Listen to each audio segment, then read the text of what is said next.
Audio Jungle.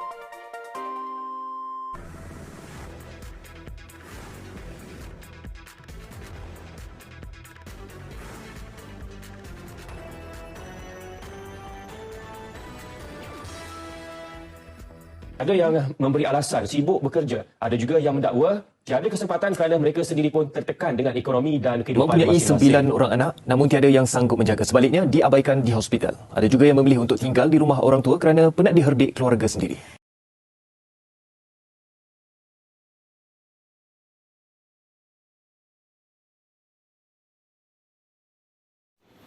Ibu merupakan insan yang telah melahirkan kita, manakala bapa merupakan insan yang mendidik kita dengan sempurna sejak kecil lagi.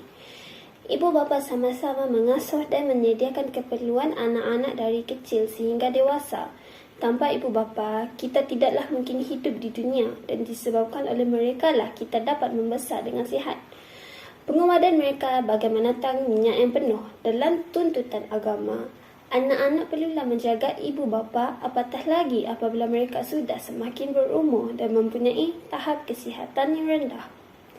Namun, sejak akhir-akhir ini, isu pengabaian ibu bapa telah berlaku secara berleluasa seperti meninggalkan mereka di rumah kebajikan warga emas. Yang paling teruk sekali, ada anak-anak yang sanggup meninggalkan ibu bapa mereka di tempat yang terbuka seperti di depan kedai dan di tepi jalan tanpa rasa bersalah langsung. Isu ini telah menyebabkan ramai pihak yang tidak berpuas hati dan marah akan tindakan anak-anak yang melakukan perkara tersebut. Persoalannya, adakah kita sendiri tahu apakah faktor serta kesan dalam isu pengabaian ibu bapa? Sukar untuk saya simpulkan, pengabaian warga emas ini dilakukan dengan niat ataupun tidak.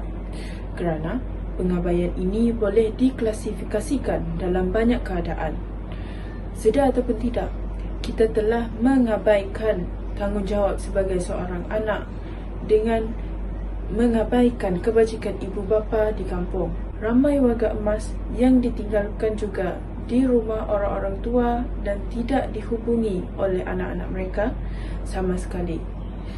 Setakat tahun 2021, pusat warga emas di Malaysia meningkat secara mendadak kerana peningkatan pengabaian warga emas. Berdasarkan statistik terkini, terdapat 2.54 juta warga emas di Malaysia bersamaan dengan 8.6% daripada jumlah populasi penduduk di Malaysia merupakan warga emas. Untuk pengetahuan kita semua, pada tahun 2030, Malaysia dijangka berlakunya peningkatan warga emas. Berdasarkan peninjauan Pertubuhan Bandar Bersatu (PBB), pada tahun 2030, Malaysia dijangka menjadi sebuah negara tua di mana bilangan warga emas di Malaysia meningkat ke 15% daripada keseluruhan penduduk.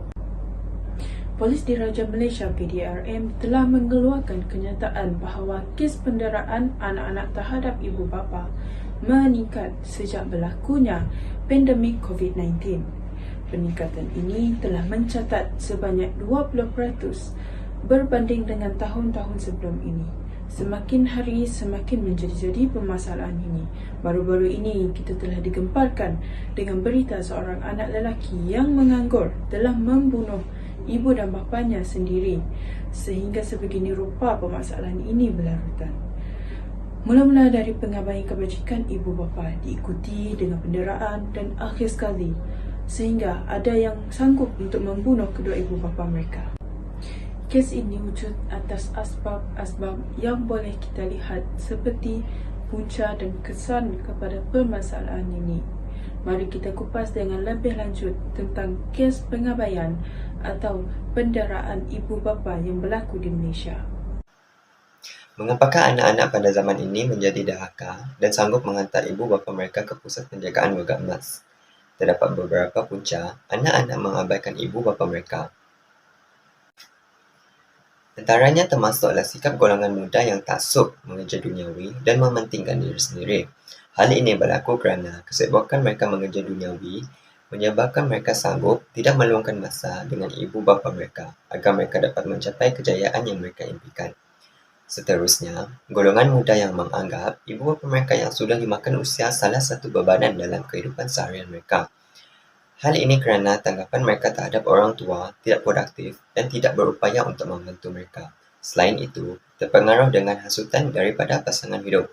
Hal ini berpunca daripada pasangan hidup yang tidak sanggup untuk hidup serumah dengan ibu bapa atau mentua mereka yang telah dimakan usia dengan alasan tidak tahan dengan kerana mereka. Pengabaian ibu bapa bukan sahaja memberi kesan kepada orang tua yang telah mendidik kita bagaimana minat yang penuh, bahkan memberi impak kepada keluarga, masyarakat dan negara. Terdapat banyak kesan-kesan pengabaian ibu bapa. Antaranya ialah mencemarkan imej negara, nilai agama dan alat resam runtuh akibat ketaatan dan hormat kepada orang tua itu sekian hari menghilang dan tidak diamalkan oleh keluarga.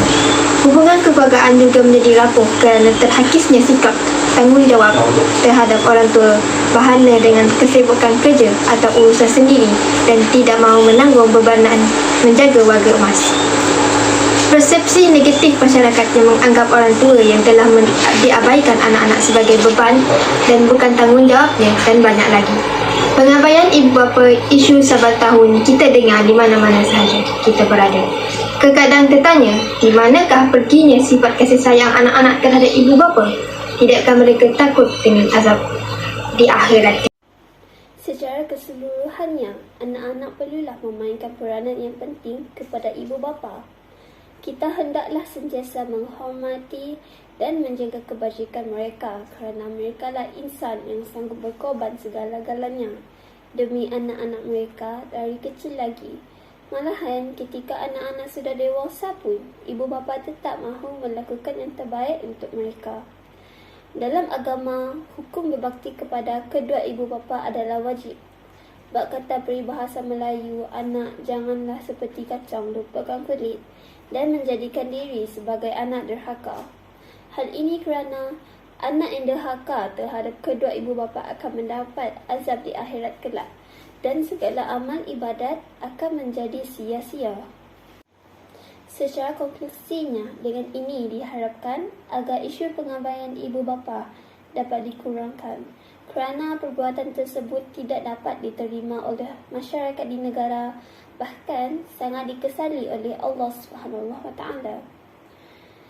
Dengan itu, ini sahaja isu yang kumpulan kami ulaskan dan terima kasih kerana sudi meluangkan masa dengan melihat video kami. Sekian, terima kasih.